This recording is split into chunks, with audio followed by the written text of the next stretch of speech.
Bonsoir mesdames et messieurs, je suis très heureuse de vous retrouver comme chaque mardi pour votre émission Ma famille, ma vie. Alors comme chaque mardi, nous allons commencer par le débat et aujourd'hui nous avons choisi le sujet du stress. Oui, en temps de pandémie, c'est pas évident de gérer sans stress, on en parlera tout à l'heure avec nos invités.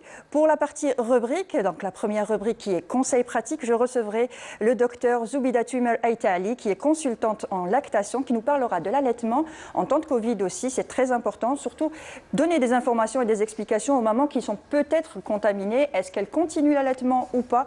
Tous les conseils, ce sera tout à l'heure avec Dr Zoubida Tuimer Aïtali. Et pour finir, la rubrique L'info de la semaine avec Leila Djibour qui nous parlera d'une application Bisseha. On en verra plus tout à l'heure. Et tout de suite, bonsoir mesdames. On commence notre débat. Donc bonsoir mesdames, merci d'avoir accepté notre invitation. Docteur Amel Bendaou, vous êtes psychiatre. Oui.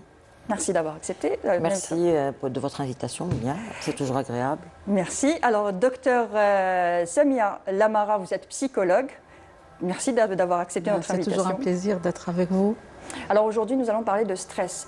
Et je pense que depuis cette pandémie, depuis l'apparition de ce virus, la Covid-19, et depuis le confinement et tout ça, vous avez plus de consultations, je pense. La demande est importante. La demande est importante parce qu'il est vrai que ce Covid est apparu en mars et que les personnes se sont relativement adaptées. Oui. En pensant qu'il y aurait des perspectives de temps court, d'éventuelles fins de crise, de solutions de la crise. On ne pensait pas que ça allait durer aussi longtemps. Oui. Ensuite, au fur et à mesure du temps, il est évident que toutes les stratégies adaptatives, chacun comme il peut, chacun avec ce qu'il a, peuvent être épuisées, malgré toutes les précautions que prennent les télés, les médias, ainsi de suite, pour rassurer les gens, les sensibiliser, ainsi de suite. Mais le fait est là, dans le monde entier, c'est compliqué.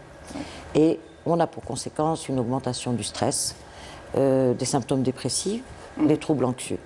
Très bien. Voilà. Et chez vous, docteur? C'est pareil, hein, c'est pareil. Plus de consultations. C'était une situation tout à fait inédite à laquelle on n'était pas attendu. Et chacun a fait avec ce qu'il avait, avec ses propres ressources pour éventuellement pouvoir s'adapter de manière à pouvoir gérer cette situation, ces désagréments aussi qui surviennent dans la vie quotidienne, le manque de repères qu'on n'avait plus. On avait une certaine routine qui était installée et subitement on était confronté absolument. Tout a changé, on se retrouve soit enfermé à la maison, et sans boulot. Absolument, le cerveau a besoin de comprendre et de savoir ce qui se passe. Oui. Et donc là, ça générait vraiment des situations très anxiogènes. Absolument. Et le fait de ne pas voir de solution arriver, ça nous perturbe encore plus. Oui, en dehors du fait que c'est sûr que mondialement, il n'y a pas de solution qui arrive, qu'on ne connaît pas ce virus, qu'apparaît dans le paysage ce vaccin qui est très controversé. Est-ce que c'est le bon, est-ce que c'est pas le bon, est-ce que plusieurs vaccins, on ne sait pas, voilà, on ne connaît pas vraiment. Voilà, on est branché sur toutes les télés du monde, vu que maintenant il y a une mondialisation de l'information. Dans les temps qui se déroulent, les temps courts temps courts personnels, qui peuvent apparaissent, c'est vrai, beaucoup d'inquiétudes, par exemple chez les adolescents, chez les enfants, beaucoup chez les enfants, parce que l'école, c'est plus comme avant. Oui. On y va, il faut faire attention, il faut porter le masque, ils sont perplexes par rapport à tout ça. Donc, comme je suis thérapeute de les familles, donc je les reçois avec leurs parents qui eux-mêmes sont inquiets. Et là, c'est très difficile d'obtenir un apaisement, de réinstaller de nouvelles règles et de nouveaux rituels pour s'adapter à cette situation. Voilà. On va revenir aussi sur la définition, si vous voulez, du stress ou la différence entre le stress, la déprime et l'anxiété. Est-ce que c'est la même chose, l'anxiété et le stress? Ah non, les classifications internationales sont bien claires là-dessus. D'accord. Le stress est la conséquence d'un danger réel. Je me retrouve dans une situation de danger. Il y a un chien en face méchant. qui risque de me mordre. Je suis dans la forêt, le noir, on va mettre tout le scénario le plus effrayant. Et mon cerveau enregistre, mon corps libère de l'adrénaline. Et à ce moment-là, c'est vrai que j'ai le cœur qui bat très fort, que je suis en transpiration, mais qu'en même temps, je pense à une espèce de stratégie de fuite. Oui. Et que c'est cette adrénaline et ces catécholamines qui font que je peux sauter un mur qui fait 1 mètre que je ne sauterais pas en temps normal. Voilà. Mais le stress, donc, c'est une réaction, une réponse ponctuelle à un danger réel. D'accord. Et l'anxiété? L'anxiété est quelque chose qui est de l'ordre de la perception, de la peur sans objet. De la peur sans objet. On dit parfois, voilà, je ne suis pas bien, je ne comprends pas pourquoi, tout d'un coup j'étais assis au café, et puis mon cœur s'est mis à battre, j'avais mes jambes qui se dérobaient, ou bien j'étais dans la voiture en train de conduire, j'ai dû m'arrêter sur la bande d'arrêt d'urgence parce qu'il était pour moi impossible de gérer quelque chose qui était de l'ordre de l'attaque de panique qui entre dans le trouble anxiété généralisée, qui est une crise.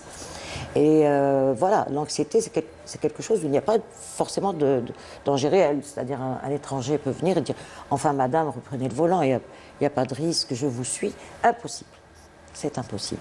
Donc c'est à ce moment-là qu'on doit s'adresser à un spécialiste pour avoir les recettes, des stratégies, encore une fois, je le répète, adaptatives, que le cerveau utilise et le corps par conséquent, dans des situations comme celle-là. Sinon, elle risque de se compliquer, elle risque de nous gêner dans notre vie quotidienne, c'est-à-dire qu'elle réduit notre périmètre de déplacement. Je ne peux plus prendre la voiture, donc je n'accompagne plus les enfants à l'école, et ainsi de suite. En fait. C'est extrêmement handicapant et effrayant, parce que dans les livres, on appelle ça, c'est décrit comme une sensation de mort imminente. Vraiment. On étouffe, on est là, puis on a l'impression qu'on va mourir parce que notre cœur bat la chamade. Et voilà. En général, on n'atterrit pas, bien sûr, ni chez le psychologue, ni chez le psychiatre immédiatement. On va faire un électrocardiogramme, on va vérifier nos thyroïdes et nos bilans sanguins pour voir. On ne va pas penser que c'est l'anxiété, mais on va plus penser que c'est un problème organique. Donc on reçoit en général des patients qui ont erré, enfin non, c'est bien, ça permet de faire des bilans, mais qui sont passés chez divers spécialistes et qui, enfin, un des spécialistes a dit allez-y, allez voir, faites soit des séances de psychothérapie chez le psychologue ou allez voir un docteur, un psychiatre. D'accord. Mais est-ce que le stress, par exemple, peut conduire à l'anxiété? Oui. D'accord. Oui, bien sûr. Donc la situation actuelle, par exemple... Ah oui, elle est très génératrice de stress, parce qu'elle retentit sur toutes les sphères familiales, la sphère sociale, la sphère professionnelle, sans compter dans le transgénérationnel, que par exemple, on ne peut plus aller rendre visite à des parents qui sont devenus vieux. Exactement. Parce que comme on disait tout à l'heure, dans les coulisses, on disait qu'on allait voir surtout nos grands-parents et puis les personnes âgées parce qu'ils avaient besoin de nous, de notre compagnie. Maintenant, pour leur sécurité, on ne doit plus de les préserver, on s'abstient de le faire. Ça doit être difficile, que ce soit pour ces personnes âgées ou pour les personnes pour les petits-enfants, Pour les deux parties, en fait. Pour les deux parties, c'est une situation qui est... Et ce qui fait le plus mal, c'est que ça dure dans le temps. C'est qu'on ne sait pas quand ça va s'arrêter. C'est ça qui fait que notre degré de stress ou d'anxiété sont de plus en plus incontrôlables, on va dire. Et on reçoit beaucoup de parents qui nous disent quoi faire dans ces situations. On ne trouve plus de réponse. C'est ça. Que dire aux enfants qui demandent, qui réclament leurs grands-parents? Ils disent clairement, nous-mêmes, nous sommes stressés, nous ne savons pas, face à ces incertitudes, à cet avenir qui est flou, on ne trouve pas de réponse par rapport à nos enfants. Donc cette complexité génère des situations de stress terribles. Qui sont les plus touchés par le stress? On va dire les femmes, les hommes, les enfants. C'est qui on va dire, qui est plus sensible au Alors il y a des études qui montrent que les femmes sont plus sujets au stress, puisqu'elles sont, il y a plus de variations, l'environnement,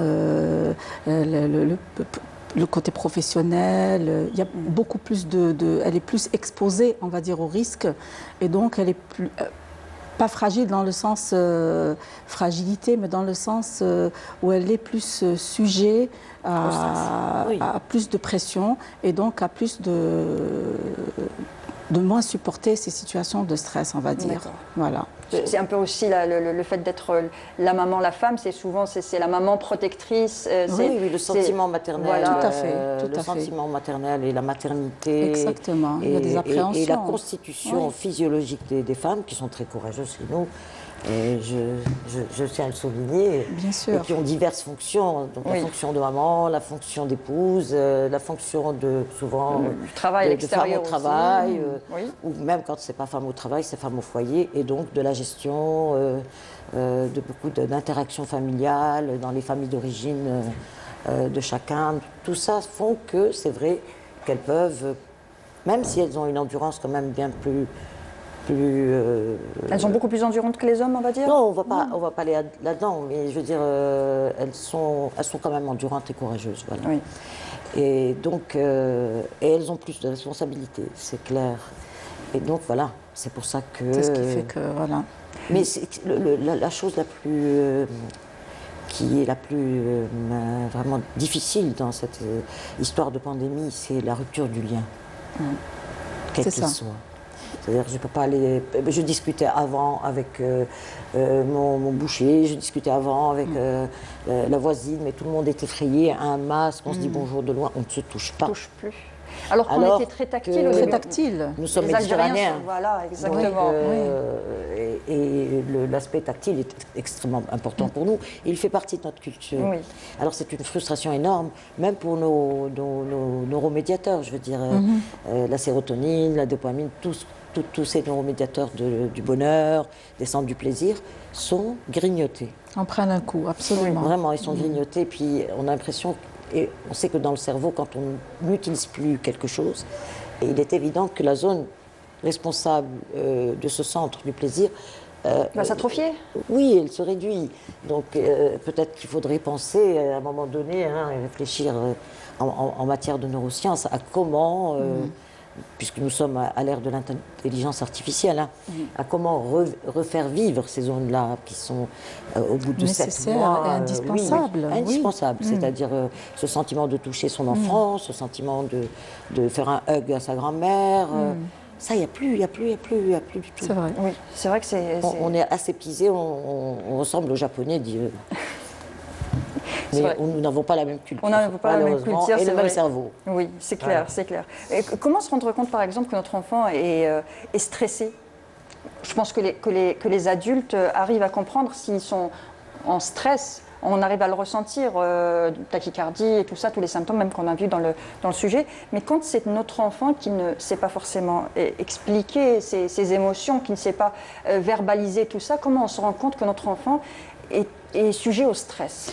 Ils peuvent se traduire par un trouble du comportement ou par des symptômes physiologiques, organiques.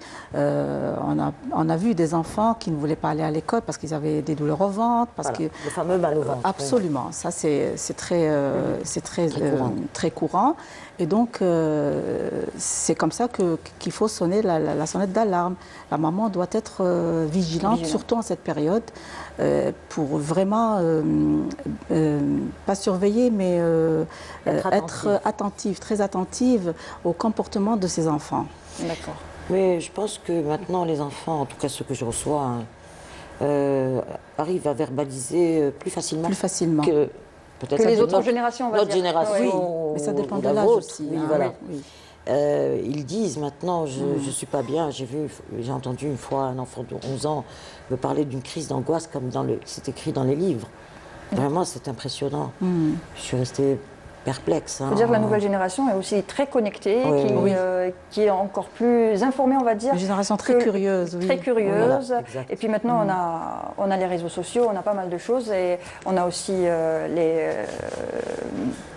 par exemple Google, tout simplement, dès qu'on a un symptôme ou quoi que ce soit, nous les adultes, déjà, on a tendance à le faire. Il ne s'arrête pas une explication des parents, il ne s'arrête pas à ça. Oui. Ils vont chercher plus loin. Ni le docteur. Ce qui est bien, absolument. Moi, un jour, j'ai reçu un enfant qui justement qui était en difficulté ces derniers temps, 15-16 ans. Il prend son téléphone et me dit voilà ce que j'ai. Oui, c'est ce qu'ils font. Il a fait le travail à ma place. Quoi. Oui, il avait des troubles, ce qu'on appelle les troubles explosifs intermittents. Donc des colères inexpliquées, liées au confinement, liées au fait qu'on ne sort plus, qu'on ne voit plus les copains, qu'on n'est plus dans une vie d'adolescent normale. Oui. Déjà que chez nous, c'est compliqué. Et donc apparaissent comme complication d'un TDA, c'est-à-dire d'un trouble déficit de l'attention, ces troubles explosifs, et il m'a donné le diagnostic. J'avais plus de travail à faire que d'essayer de lui expliquer comment il fallait faire au moment où cette colère physiologique apparaissait. Oui. Toujours pas évident. Alors, on va regarder justement un autre reportage. C'est plutôt un témoignage d'une dame qui a subi justement le stress lié au confinement. Et c'est toujours un reportage de notre journaliste Farida Ben Meslam, et on revient tout de suite après. Vivre dans un contexte de pandémie produit des répercussions psychologiques. Comment ne pas céder à la psychose qui s'installe? Comment gérer son stress et calmer ses inquiétudes? Ce que je demande aux personnes de ne plus de diminuer les informations, ces informations, de diminuer les recherches sur les cas. Et d'abord accepter la situation actuelle. Il faut accepter qu'il y a le Covid. Très bien. Apprendre à vivre avec. Comment vivre avec le Covid?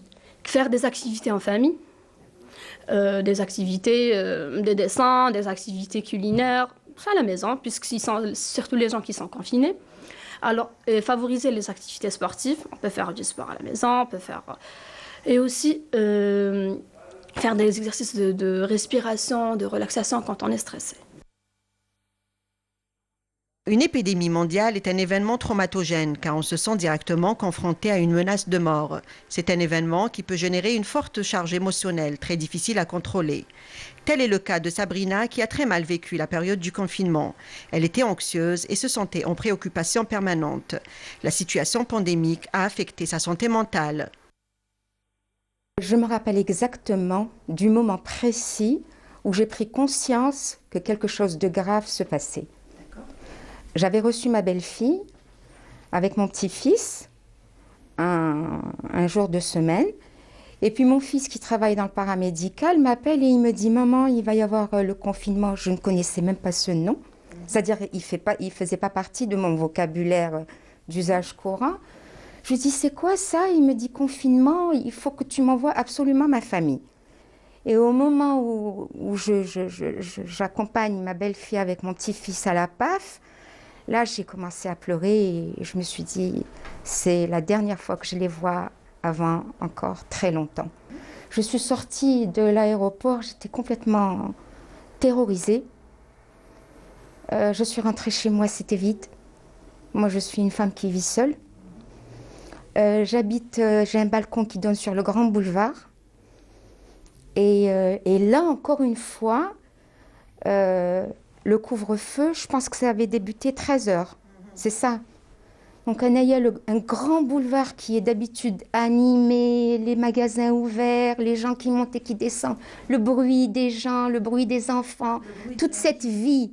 Voilà.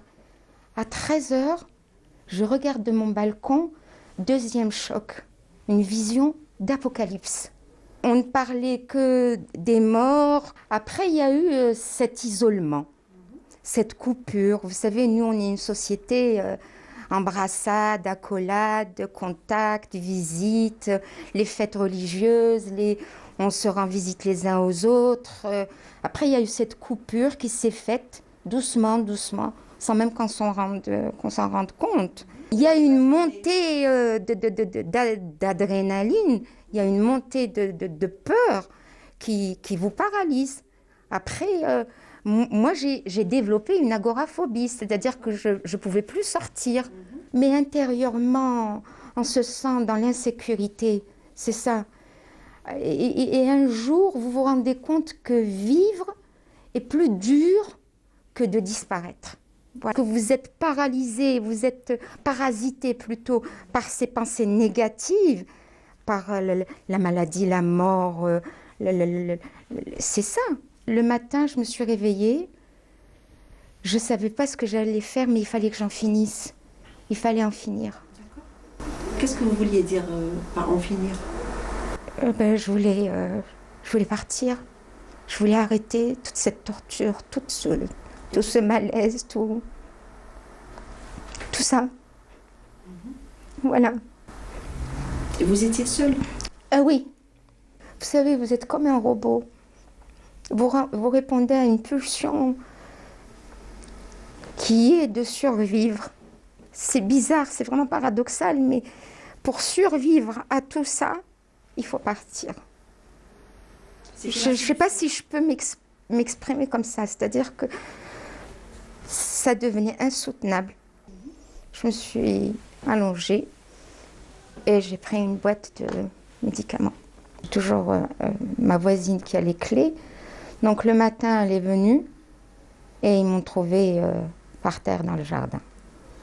Ils m'ont transportée, ils m'ont amenée en urgence chez un psychiatre et le psychiatre m'a orientée ici.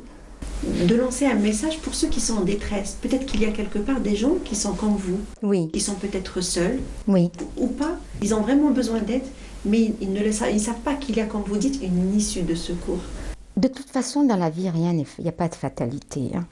Il n'y a pas de fatalité, c'est pas vrai. On peut toujours se prendre en charge, se prendre par la peau du cou et aller vers la personne qui peut vous porter secours, qui peut vous aider. Je leur dirais de ne pas perdre espoir, déjà, que tout peut s'arranger, malgré tout ce qu'on peut penser, que tout finit par s'arranger.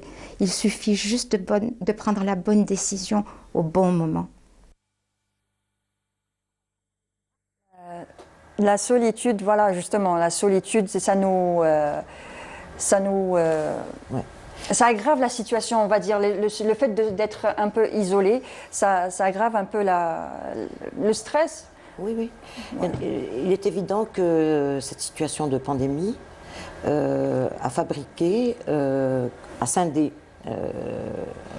les familles, elle les a un petit peu cloisonnées, surtout que les frontières ont fermé, qu'il y a une génération qui est là, de parents peut-être parfois qui sont assez âgés, qui ont perdu un des conjoints.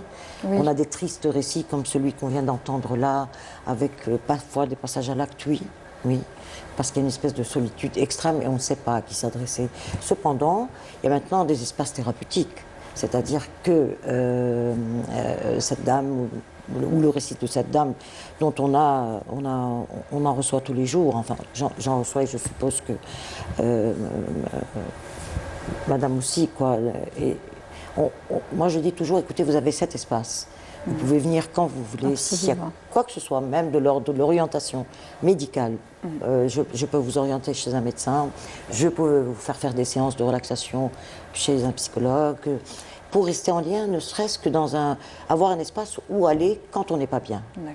Parce que sinon, on se sent totalement seul et il est évident qu'on peut trouver une boîte de comprimés, l'avaler et puis se dire, allez, ça suffit, à quoi bon vivre, mes enfants sont à l'extérieur, s'il m'arrive quelque chose, personne ne peut venir à mon enterrement.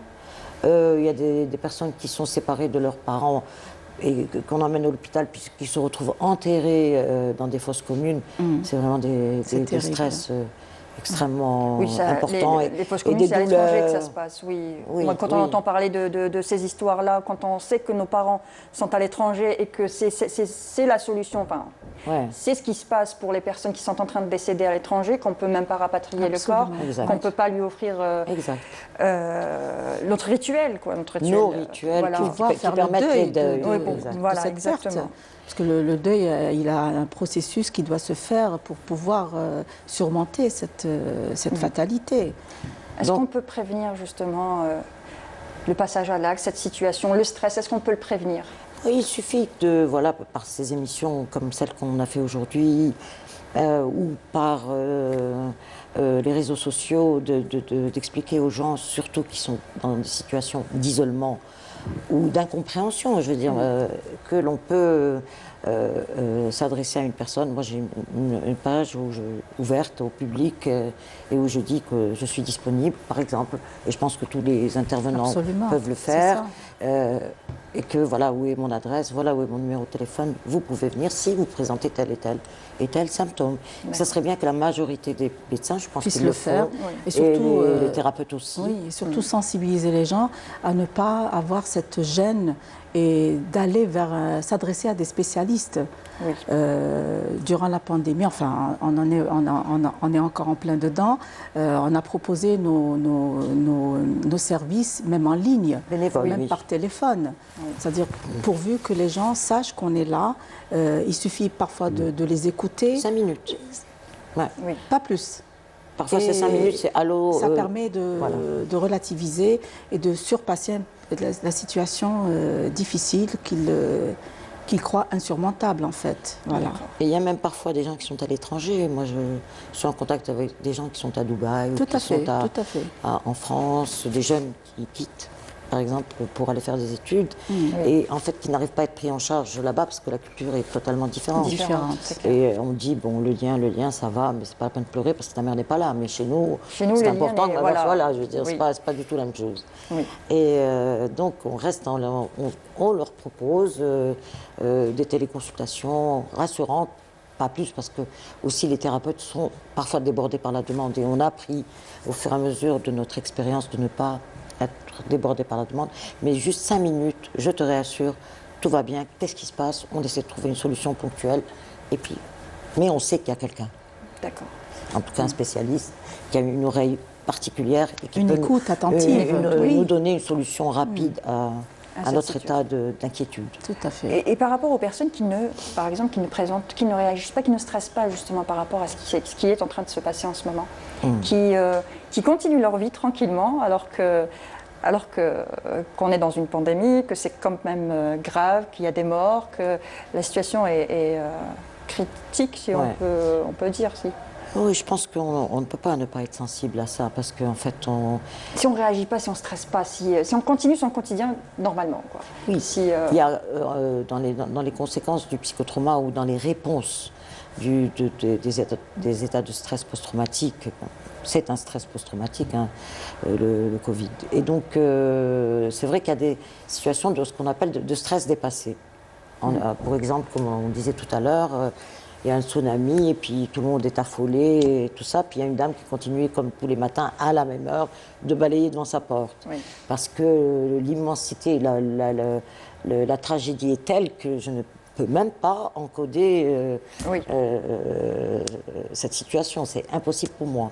Donc je suis rassurée par mes rituels quotidiens. Mais à un moment donné, il y a un temps de latence, c'est ce qu'on appelle le temps de latence dans le PTSD. Et après, à la faveur d'une odeur, d'un bruit, de passer devant une rue, pam, grosse attaque de panique. Et c'est le drame après. Et après, il faut vraiment faire un travail sur la mémoire et comment gérer toutes ces conséquences du trauma. D'accord, très bien. En tout cas, merci beaucoup. Surtout pas ne pas banaliser. Oui, jamais. Ne pas banaliser ce qui se passe. Au contraire, il faut normaliser. C'est normal qu'on ait des émotions. C'est normal qu'on ait envie de pleurer parfois. C'est normal qu'on ait envie de parler à quelqu'un. Il faut se rapprocher les uns des autres. Pas en présentiel, mais rester en contact si ça peut nous rassurer. Et voilà, c'est important de le faire. Très bien. Très bien. Donc, un autre conseil, un dernier conseil pour les téléspectateurs? Le conseil pour nos chers concitoyens. On va s'y mettre à deux. c'est de se dire qu'on est là et que nous-mêmes, nous sommes soumis aux mêmes facteurs de stress. Peut-être qu'on a un peu plus d'outils pour les gérer, mais bon, voilà, et qu'on est à leur disposition pour les entraides, des groupes de parole. Voilà. Bien. Pour soutenir, tout simplement, pour écouter. Écouter, soutenir. Et pouvoir apporter un tant soit peu de réconfort et d'apaisement. Voilà. Très bien. Donc, mesdames, merci. Donc, je rappelle, docteur Amel Bendaou, vous êtes psychiatre. Merci d'avoir accepté notre invitation, d'avoir développé ce sujet avec nous. Oui. Et docteur Samia Lamara, vous êtes psychologue. Merci encore. Je vous remercie. Et à bientôt, Inch'Allah. Prenez soin de vous, faites attention à vous. Et aussi vous, Mounia. Merci beaucoup. Merci pour votre invitation. Et tout de suite, nous passons à la rubrique Conseils pratiques.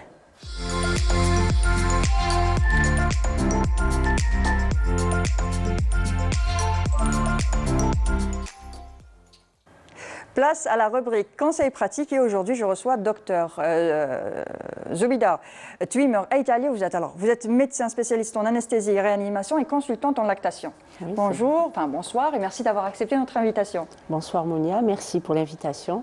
Alors aujourd'hui nous allons parler de l'allaitement en temps de pandémie. Donc, première question, on vient de parler du stress pendant le débat.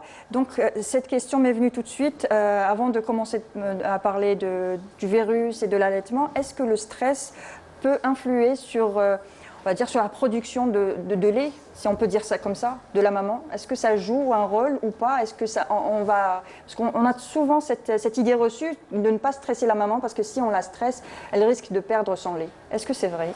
Vous l'avez bien dit vous-même, c'est une idée reçue. Ça ne vient pas de nulle part, cette idée. C'est que quand il y a un stress aigu, effectivement, le lait est là, mais il y a une inhibition du réflexe d'éjection. C'est-à-dire que le stress, au moment où il arrive, peut faire que la maman ne puisse pas délivrer le lait au bébé. Et c'est peut-être de là que vient cette idée reçue, parce qu'en réalité, il n'y a aucune influence sur ni la production du lait, ni la qualité, comme beaucoup malheureusement, nos anciens le disent, les vieilles dames le disent, à la belle-fille ou à la fille, quand tu es stressée, ton lait n'est pas bon, ton lait tourne, il faut attendre que le stress passe pour allaiter. Et puis, tu risques de transmettre ton stress à ton voilà, bébé. Et tout ça. Oui. Donc, c'est une idée reçue, le lait ne change pas en qualité, ne change pas en quantité. Il peut mettre du temps à être délivré au moment où la maman se sent mal, vraiment, où il y a cette décharge d'adrénaline, cette décharge de stress. Le lait peut ne pas être délivré de façon correcte. Le bébé peut se manifester à ce moment-là, pleurer parce que le lait ne vient pas. Mais pour peu que le stress passe, le lait va être éjecté de nouveau. Mais un stress chronique, comme la situation que nous sommes en train de vivre actuellement, ne va pas influencer ni la qualité, ni la quantité, on se sent tous mal, mais ça n'empêche pas, vous imaginez si c'était le cas, l'espèce aurait disparu depuis bien longtemps. Les guerres, dans les situations de guerre, dans les situations de famine même, les mamans en général continuent. En général, il n'y a aucune raison pour qu'ils ne puissent pas allaiter. Donc, et c'est d'ailleurs, l'allaitement est à classer dans les attitudes de survie. C'est justement cette disponibilité du lait maternel, quelle que soit la situation, qui assure justement la survie du bébé dans des situations, même il y a des anecdotes où on raconte que des mamans qui étaient coincées dans la neige, enfermées, avec des enfants, c'est une histoire vraie qui est déjà arrivée. Une maman enfermée dans une voiture, le papa est parti pour chercher du secours dans une tempête de neige. Et il y avait, je ne me souviens plus du nombre, 3 ou 4 enfants qui, pendant l'absence, cet enfermement, ont été allaités par la maman, qui était lactante, puisqu'il y avait un bébé dans le lot, ont pu survivre. Et le pauvre papa est décédé. Les enfants ont été secourus par la suite, mais ils ont été allaités pendant cette... donc c'est vraiment même une nourriture de secours sur laquelle on peut et on doit compter. Très bien. Alors pendant cette pandémie, avec ce nouveau virus que l'on ne connaît pas finalement très bien, est-ce que ça peut... Alors, une maman contaminée par exemple, une maman qui a tout simplement chopé ce virus, ce vilain virus, est-ce qu'elle peut continuer l'allaitement ou pas? Voilà, comme vous l'avez bien dit, on ne le connaît pas. Même les modalités de transmission restent quand même obscures, bien qu'on sache que ça se transmet d'une certaine façon. Mais on peut compter, en tout cas, pour notre part, en tant que personnel médical, sur les recommandations des autorités sanitaires. Donc les recommandations de l'Organisation mondiale de la santé et de l'UNICEF sont de ne pas séparer la mère de son enfant. C'est-à-dire, il faut bien le savoir. Malheureusement, il y a eu des situations où les mamans étaient séparées de leur enfant quand elles sont contaminées, même des mamans qui sont séparées de leur enfant juste après la naissance parce qu'elles sont contaminées. C'est terrible. C'est effroyable. Oui. C'est effroyable. C'est un moment clé de la relation mère-enfant, surtout dans cette situation. Et on a séparé des bébés de leur maman alors qu'il n'y a aucune raison de le faire. Donc les recommandations sont de laisser le bébé avec la maman et de lui donner des recommandations de sécurité, c'est-à-dire au moment de l'allaiter, elle porte un masque, elle se lave les mains, il n'y a pas plus à faire. Pour ce qui est des médicaments, il faut toujours bien sûr se renseigner. Il faut que j'ai fait un appel à mes collègues du corps médical de bien se renseigner sur les médicaments qu'il délivre. En tout cas, les médicaments classiques qu'on prescrit dans le Covid. Je vais les citer pour ne pas qu'il y ait de... C'est-à-dire que si on prescrit autre chose, il faut aller se renseigner et se renseigner de façon précise. Et je vais parler justement de comment se renseigner au sujet d'un médicament.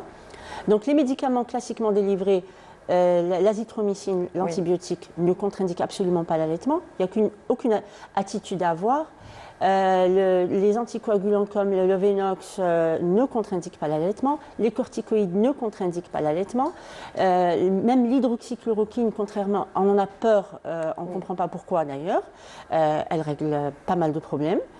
Et elle ne contre-indique absolument pas l'allaitement. Il y a des mamans qui se sont vues, on m'a appelé, des mamans qui se sont vues interdites après guérison, quand elles sont sorties de l'hôpital, après avoir eu une cure de chloroquine, d'hydroxychloroquine, on leur a dit n'allaitez pas votre enfant pour le moment jusqu'à ce que vous éliminiez complètement le médicament. Or, on peut allaiter un enfant pendant le traitement et sans restriction, sans attendre après la prise ou après la tétée ou tout ça. Donc l'hydroxychloroquine ne contre-indique pas. Donc, et par rapport aux renseignements que le personnel médical doit avoir, j'appelle mes collègues à se renseigner de façon très rigoureuse par rapport aux contre-indications. Il faut savoir que très peu de médicaments de façon générale contre-indiquent l'allaitement. Il faut savoir que les informations qu'il y a dans le Vidal sont des informations où on dit qu'on utilise le principe de précaution. Donc, pour peu que le médicament passe dans le lait, on le contre-indique avec une désinvolture qui est vraiment révoltante. Moi, je pense que le principe de précaution à avoir, c'est de ne pas arrêter l'allaitement que si la raison est vraiment grave et sérieuse.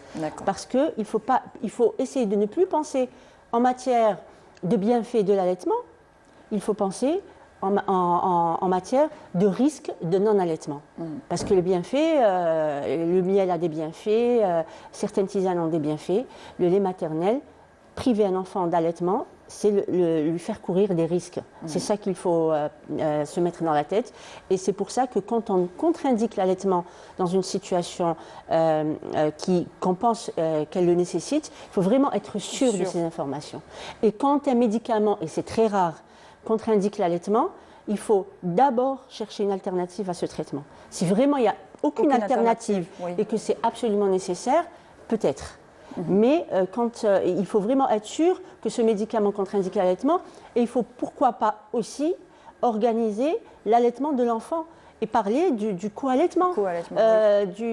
Même l'Organisation mondiale de la santé dit qu'il y a priorité dans le lait maternel, deuxième priorité, c'est du lait humain. C'est possible. Dans notre culture, c'est possible. Sous d'autres cieux, il y a des lactariums. Personnellement, je ne pense pas qu'on puisse instaurer ça. Nous sommes musulmans et il y a la réalité de la fratrie de lait, que même les gens qui n'ont pas, c'est-à-dire qu'on commence à se rendre compte qu'il y a une génétique qui est transmise à travers le lait maternel. Donc les gens deviennent frères et sœurs réellement.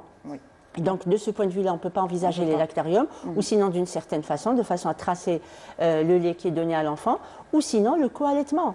Il n'y a aucune raison d'avoir peur du co-allaitement. C'est quelque chose qui n'existe pas uniquement dans notre culture, mais dans la culture humaine depuis que le monde est monde.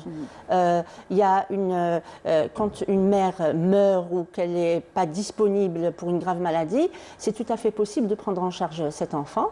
Et j'en profite pour rappeler que un exemple que la nature est faite de cette façon-là, c'est que même une femme qui n'a jamais fait de grossesse, une mère adoptive peut allaiter, effectivement. Comment que ça se passe, justement? Ça se passe que c'est très... En fait, j'aime bien parler, nous n'en sommes pas en Algérie à soutenir les mamans adoptives pour allaiter, et pourquoi pas celles qui le souhaitent. Nous sommes dans une situation par rapport à l'allaitement tellement grave que nous en sommes à soutenir les mères qui ont porté ce bébé à pouvoir l'allaiter. C'est-à-dire que nous sommes effectivement dans une situation dramatique, à savoir que nous sommes à 76% d'enfants qui reçoivent du lait artificiel à 6 mois. Ça veut dire que la situation est vraiment dramatique. Mais j'aime bien rappeler que une mère adoptive peut allaiter un enfant. Quel processus? Comment que ça se passe physiquement? La grossesse, effectivement, prépare les seins à une lactation, mais il y a des systèmes D dans la nature quand ça relève tellement de la survie de l'enfant que n'importe quelle femme, même qui n'a jamais porté d'enfant, ou qui en a porté, ou qui a sevré son enfant depuis 10 ans, 20 ans, même 50 ans, des grands-mères peuvent allaiter leurs petits-enfants, par exemple, n'importe quelle femme, pour peu qu'elle stimule leur sein, peuvent produire du lait. Pas forcément passer par un traitement. Pas forcément. Il y a des médicaments qui peuvent aider, mais on n'est pas obligé de passer par là. Très bien. Et le simple fait de... nous avons dans notre pratique soutenu certaines mamans adoptives. En préparant l'adoption, elles stimulent leur sein quelques semaines avant, et des fois une semaine suffit pour qu'il y ait un peu de lait, au moins un peu au début, puis de façon pas forcément suffisante, mais de façon à ce que le complément ne soit pas très important. Et là, c'est pour dire que l'allaitement est un processus de vie et de survie, de l'espèce. Donc on continue à allaiter malgré la pandémie, au contraire, on encourage encore plus. On a d'ores et déjà retrouvé des anticorps anti-Covid dans le lait maternel. Je rappelle comment le lait maternel défend le bébé. Quand la maman est malade, elle produit des anticorps qui passent dans le lait. Mais même quand le bébé est malade, la salive du bébé est en contact avec la muqueuse du sein de la maman, et la maman, sans être malade elle-même, se met à produire des anticorps pour ce bébé et pour la maladie spécifique du bébé. Donc c'est-à-dire que la meilleure façon de mettre en danger le bébé dans cette situation, c'est de le séparer de sa mère, de le séparer par rapport au lait maternel et par rapport au stress aussi. L'enfant, quand il est stressé et quand il est séparé de sa mère, est stressé. On s'est rendu compte, par exemple, pour les nouveau-nés, on pensait que c'était l'immaturité des poumons qui tuait les nouveau-nés prématurés. Et on se rend compte maintenant que c'est le stress. Je suis membre du comité Hôpitaux Amis des bébés dans le coordinateur national et le professeur Le Ben, qui a fondé la première et la seule actuellement unité de soins kangourous, où des prématurés sont pris en charge de façon à être portés 24 heures sur 24 par leur maman. Ils ne sont pas mis en couveuse. Et c'est des unités où on peut dire qu'il n'y a pas de décès, il n'y a pas d'infection nosocomiale, c'est des bébés qui arrivent à survivre juste grâce au corps de leur mère. Donc, et ça, c'est valable même pour un bébé qui est né à terme. Le séparer de sa mère est pourvoyeur de stress. Ça va diminuer son immunité et on va le mettre en danger par rapport, pas uniquement du Covid, mais de toute autre pathologie qu'il peut rencontrer dans sa vie. Très bien. Voilà. Merci en tout cas pour toutes ces informations. C'était très enrichissant. Alors je rappelle, vous êtes docteur Zoubidatou Imer Aïtali, médecin spécialiste en anesthésie réanimation et consultante en lactation. Merci. Merci madame pour l'invitation. Alors nous passons tout de suite à la rubrique l'info de la semaine.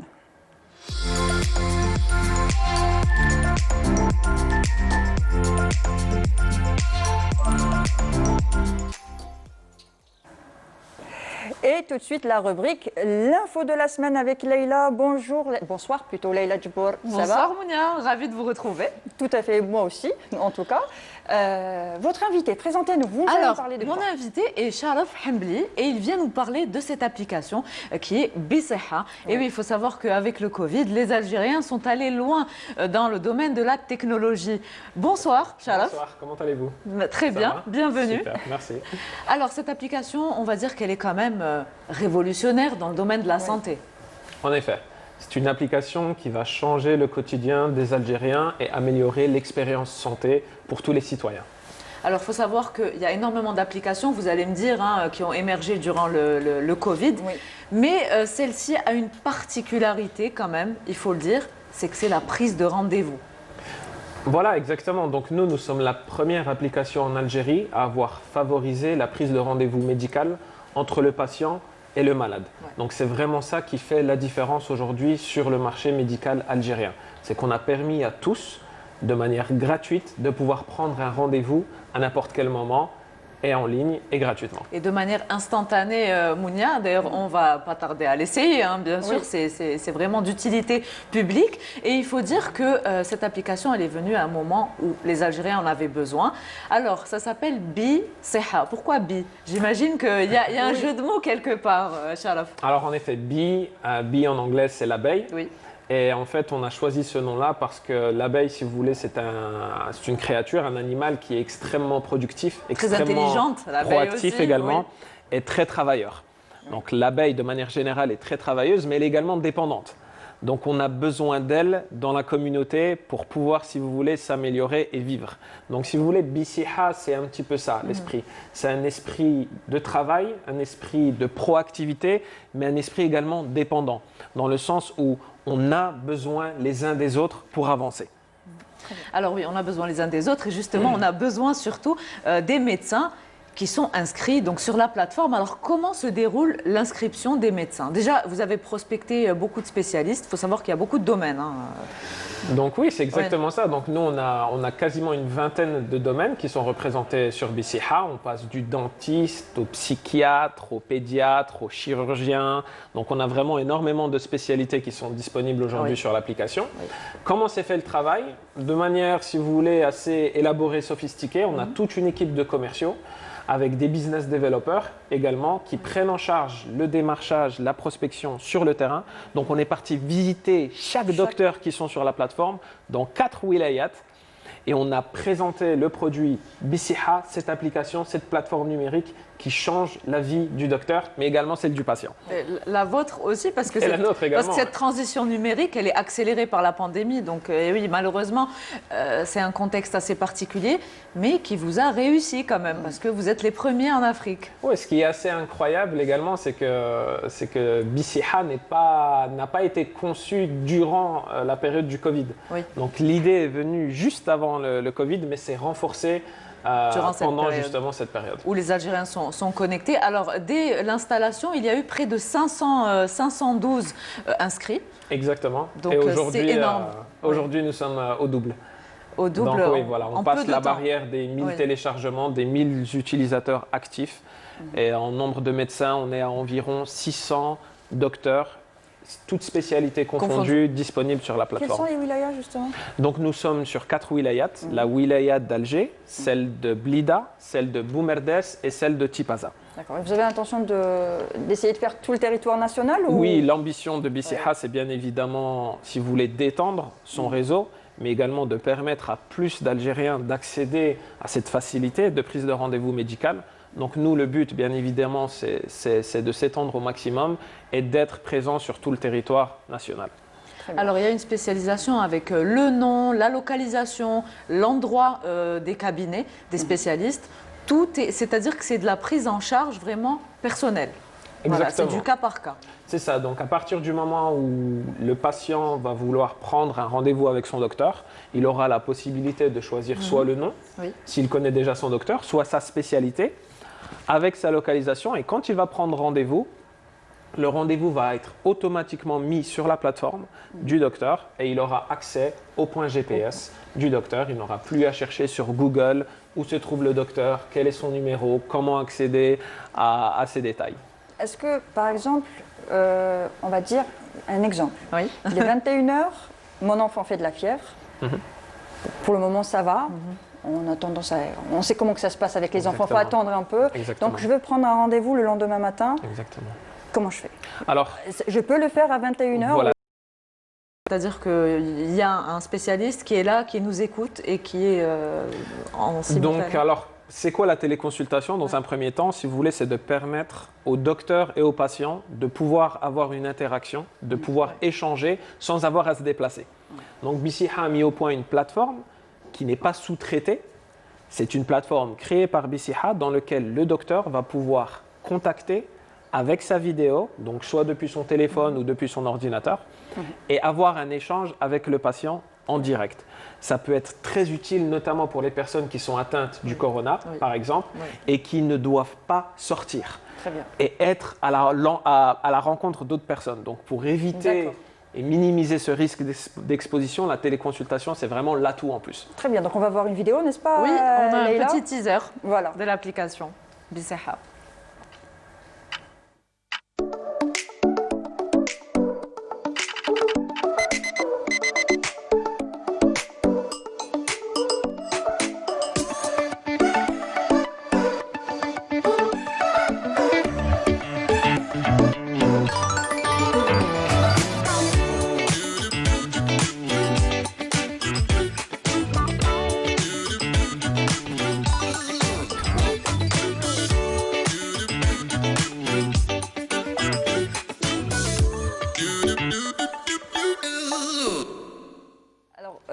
on vient de voir. Alors, j'ai remarqué que c'était écrit en arabe. Est-ce qu'on a le choix de la langue ou... Oui, vous avez 3 choix de langue. Donc, l'application Bissiha est disponible en arabe, en français et en anglais également. Très bien.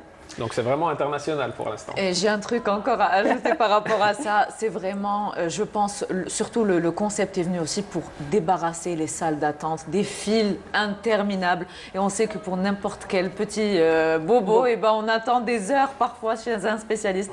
Donc voilà, c'est Bissiha et c'est disponible gratuitement. Exactement. Ça nous aide aussi à garder un peu la distanciation parce que maintenant, en situation actuelle, il vaut mieux éviter les salles d'attente. C'est souvent trop petit, mal aéré et tout ça. Donc, arriver juste à l'heure où on doit avoir notre rendez-vous, c'est super. Ouais, c'est vraiment ça aussi l'objectif de Bissiha, c'est de minimiser le temps d'attente, d'alléger et de vider les salles d'attente et de permettre au docteur de prendre plus de temps avec le malade. C'est ça qui est important. C'est de ne pas passer par toutes ces périodes d'administration où on doit attendre et le docteur n'a pas eu le temps, il y a des retards. Non, avec Bissiha, on va directement chez le docteur et le docteur est 100% disponible pour nous. Et puis, on est fiers, Mounia, c'est une application 100% des aides et la première en Afrique. Donc voilà, c'est juste, c'est parfait. Bah, très bien, je vous souhaite bonne continuation. Merci beaucoup. Bissiha, c'est B-E-E-S-I-H-A. Parce que certains pensent que c'est B-I, c'est B-E-E. D'accord, très bien. Comme vous l'avez expliqué. Très bien, merci encore pour votre venue. Merci à vous. Leïla, on se dit à la semaine prochaine. À la semaine prochaine, Mounia. Très bien. Et vous, prenez soin de vous et je le dis à chaque fois, sortez masqués.